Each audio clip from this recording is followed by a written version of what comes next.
আসসালামু আলাইকুম প্রিয় বন্ধুরা, যারা নতুন বিদেশে আসবেন বা নতুন বিদেশে আইছেন।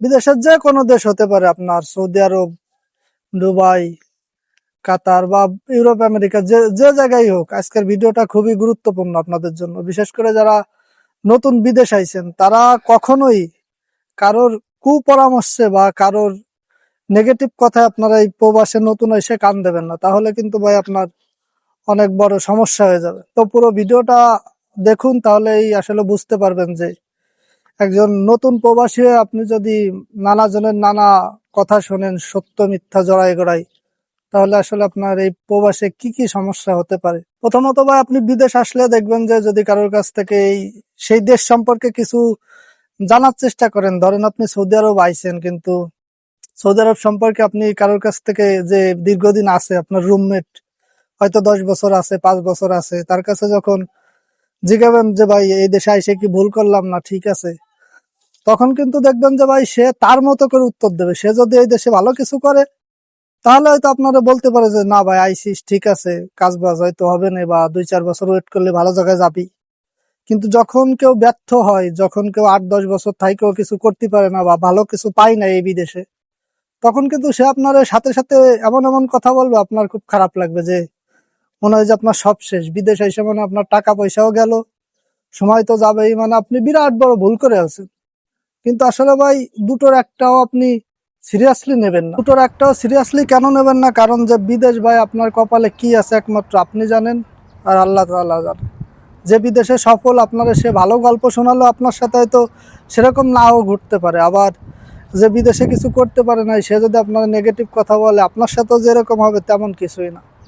সবচেয়ে একটা কথাই চিন্তা করবেন যে বিদেশে সবচেয়ে নিজের বুদ্ধিতে চলবেন। ওই যে নিজের বুদ্ধিতে ফহির হওয়া ভালো একটা প্রবাদ আছে, ঠিক সেরকম এই বিদেশে আপনি একবার আপনার মন মতো চলবেন। এই বিদেশে আসবেন নতুন, কারোর কথায় কান দেবেন না। প্রথমে ধৈর্য ধারণ করবেন এবং চিন্তা করবেন যে আপনি যেহেতু আইসা পড়ছেন, সেহেতু এই দেশে কিভাবে একটু উন্নতি করা যায়, কিভাবে একটু ভালো করা যায়, বা কিভাবে একটু নিজেকে আপডেট করা যায়। তো বিদেশে আপনি আইসেন, আসলে দেখবেন যে অনেক অনেক রকম কথা বলবে, যে এই রুমিতে বারিস না, আকামা থাকলেও পুলিশে ধরে নিয়ে যায়, পাসপোর্ট থাকলেও পুলিশে ধরে নিয়ে যায়। এরকম বিভিন্ন জনের বিভিন্ন রং ইনফরমেশন আপনি পাবেন, যেহেতু এগুলোর একটাও সঠিক না। আপনি বিদেশে আসলে সবসময় চিন্তা করবেন যে যে ইনফরমেশন গুলো, যে তথ্যগুলো আপনি জানতে চাচ্ছেন, সেইগুলো সেই দেশের লিগাল যে নিউজ পোর্টাল আছে বা মিডিয়া সেন্টার আছে, সৌদি আরবের বিভিন্ন নিউজ পোর্টাল আছে ভেরিফাইড, বা সৌদি আরবের যে ওয়েবসাইট আছে যেগুলোতে একবারে সত্য নিউজ সৌদি আরবে ছাড়ে। আপনি যেহেতু এই যুগের মানুষ বা অনলাইন সম্পর্কে জানেন, এই সব পেজ বা এইসব নিউজ পোর্টাল গুলো আপনি ফলো দিয়ে রাখবেন।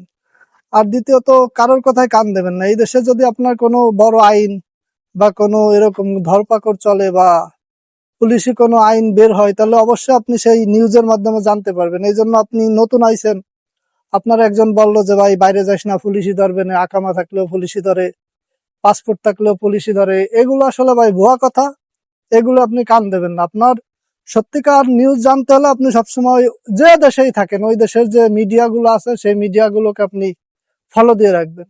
আর একটা বিষয় হচ্ছে ভাই, এই দেশে দালাল, তারপরে প্রতারক, বাংলাদেশিরাই বাঙালিকে শত্রু বেশি।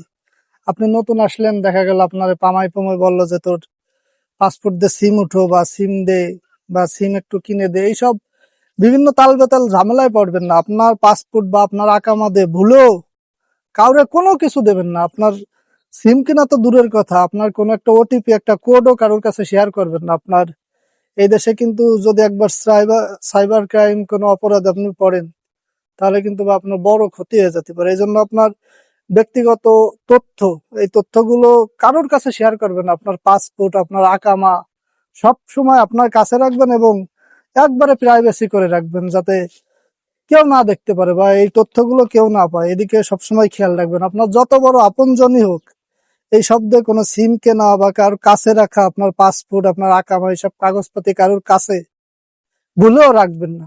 রাখলেই ভাই আপনি বিপদে পড়বেন। আর একটা কথা হচ্ছে ভাই, বিদেশে আসার পর আপনি চিন্তা করবেন যে সবসময় ভালো মানুষের খোঁজ খবর বা ভালো মানুষের স্পর্শে কাছে থাকার জন্য, যারা বিদেশে আপনার পজিটিভ কিছু বলবে বা সত্যিকার অর্থে ভালো কিছু করতে চায় বা কাজ কাম করে, এরকম মানুষের কাছে থাকার চেষ্টা করবেন। যারা আপনার সাথে নেগেটিভ কথা বলবে, আপনি নতুন অবস্থায়, তারপর আপনারে কানের মধ্যে নেগেটিভ কথাবার্তা দেবে, তাহলে বুঝতে হবে যে এই লোক আসলে ভালো না।